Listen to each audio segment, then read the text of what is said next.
Hello, I'm David. And I guess one of my questions was, it seemed that the crux of your argument about why the state's interested in marriage is that because children deserve both a mother and a father, and that this is the ideal.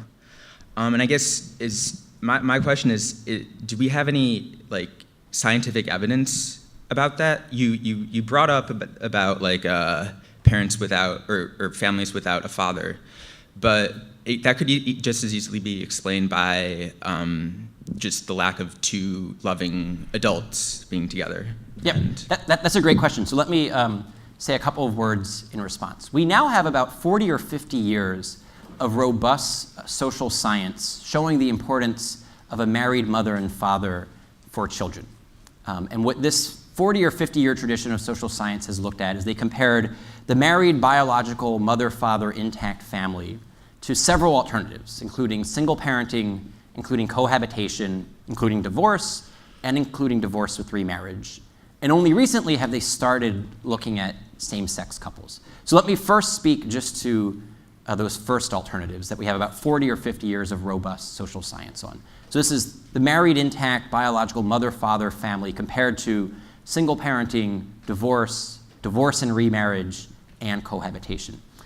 On more or less every factor that they could measure, the child in the married biological mother-father family has an advantage over a child in any of the alternatives, over and over and over again, with large random representative samples that were also longitudinal, so they tracked the same child throughout time. The results came back just like this. So much so that we actually saw liberal scholars willing to change their mind on this. The way that most academic change happens is that one generation of scholars die off, and then a new generation of scholars writes different articles. This was actually an interesting case where you had the cover story of the Atlantic Monthly run an article with the title, "Dan Quayle Was Right." And remember what Dan Quayle had done? He had criticized Murphy Brown and the television show for glamorizing single motherhood. And he said, we shouldn't be sending that message because while it might be the case that Murphy Brown can be successful at this, because she's a business elite, she was an anchor of a news program, and she had the financial resources to pick up the pieces herself of not having a husband or a father for her child, that if we sent this message for most Americans who don't have the luxury of money, we're setting them up for a much more challenging road in life. And he was vastly criticized for this. But then over time, as more and more of the social scientists looked at the data, they were like, wow, divorce has not been good for children. It's not been good for mothers. Cohabitation is not good for children or mothers because the man in that, it's a revolving door. He never actually commits. Even divorce and remarriage has no difference compared to just divorce. So that gets to your question about, is it just the two incomes or the two people there? Even when you get the second income back in the family through divorce and remarriage, it doesn't seem to make a difference. And so then the question is, why? And so one of the things that this social scientist saw, that there are three mechanisms that seem to explain why marriage matters. It's biology, it's gender, and it's stability. And so having a biological connection with both parents to the child seems to make a difference. And this is the case because even when they look at adoption of infants, at birth, still seems to be a difference between a child being raised by their biological mother and father and then being raised by someone that's not biologically related. And they're not entirely sure of all of the reasons why. They know that mothers tend to be able to hear their own child's cry with greater sensitivity than some other child's cry. And so they don't know if it's because 9 months in the womb or because the genetics of it is that the baby's vocal cords resonate better with the mother's ear, how it works, but they know that biological connection matters. They also know that for daughters, puberty is delayed on average by about a year by having their biological father in the house than by having a biologically unrelated male in the house. It has something to do with the pheromones that are sent. Brad Wilcox has published on some of this. And this is something that social biologists are starting to look at. What are the biological explanations for this? But we know that biology matters. We then know that gender matters. And this gets to the quote that I had read you from David Popenoe, that having both a mother and a father in the household matters because mothers and fathers interact with children in distinct and complementary ways. And then we know that stability matters, and that this is why cohabitation and divorce in particular produce poor outcomes for children, because they are unstable relationships, and for each transition that a child goes through, it can produce poorer outcomes, because each one of those transitions is internalized much more intensely by the child than by the adults. And we know that divorce can be traumatic for the adults, all the more so for the children. So that was more or less a consensus of social science up until about a decade ago. And then we got a series of social science studies that claimed that there were no differences with same-sex parenting and with married moms and dads. And this was interesting because it actually showed that lesbians were the best parents of all, and that a relationship with two mothers raising a child produced outcomes for children that were even better than children who were being raised by their mothers and fathers. And so this set off alarm bells for some social scientists. They said this doesn't pass the sniff test, that a child who grows up in a divorced but remarried home with a mom and a dad doesn't turn out well, but a child growing up with two moms is the same, even a little bit better. So absentee dads matter for the single mother, matter for the divorced, matter for the, don't matter for the lesbian family. They said something doesn't seem to be up with this. So they looked into these studies, and not a single one of them used large or even random samples.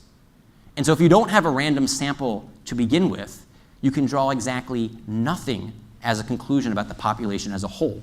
Only from a sample that's representative of a population can you make conclusions about the population. The methodology of most of these studies was something known as snowball sampling. They would hang up signs in bookstores or coffee shops saying, "We're conducting a study on same-sex parenting, call this number if you want to participate."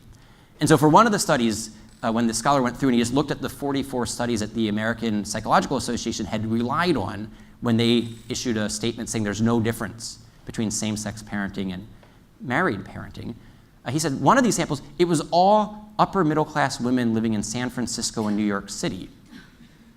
You know, double income, double college degrees, living in elite urban areas. From that sample, you can't draw any conclusion about a population as a whole. This is why having representative samples and then controlling for income and education and occupation matters for that 40 to 50 year consensus of social science. So then I'll say that we've now had 3 studies that have used large random representative samples. 2 of those came to the conclusion that there are differences. One was Doug Allen's study using the Canadian census data, and Canada back in 1997 started giving all of the same legal benefits to same-sex couples, and then in 2005 actually had same-sex marriage. And he saw that he just measured one outcome in particular, and it was educational achievement, and that children who were raised by parents in same-sex relationships had a significant underperformance. And he saw that it mattered whether it was a boy or a girl, and whether they were in a same-sex lesbian or a same-sex male relationship. He saw that gender mattered even here, that the lesbian relationship and the gay relationship have different outcomes for boys and for girls. Excuse me, will you be taking further questions? Can you not interrupt me while I'm answering that question? I'm going to finish this question, and then we're going to get to other questions. Thank you. And we have time.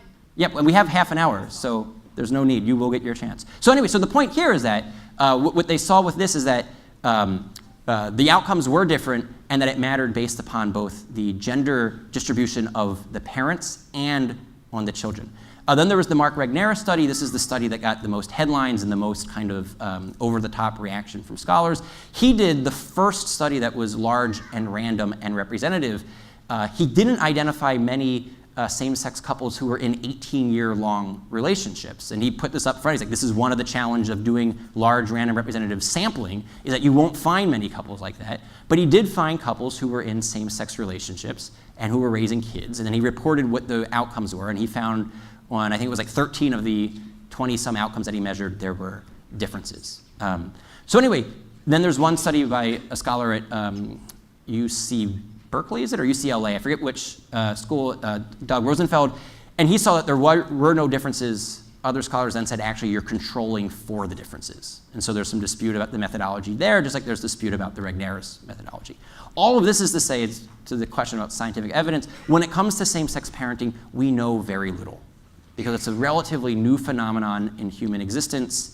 But there's very little reason to think that the same-sex parenting relationship wouldn't follow the general pattern of what we know from 50 years of good, robust social science, that biology matters, gender matters, and stability matters.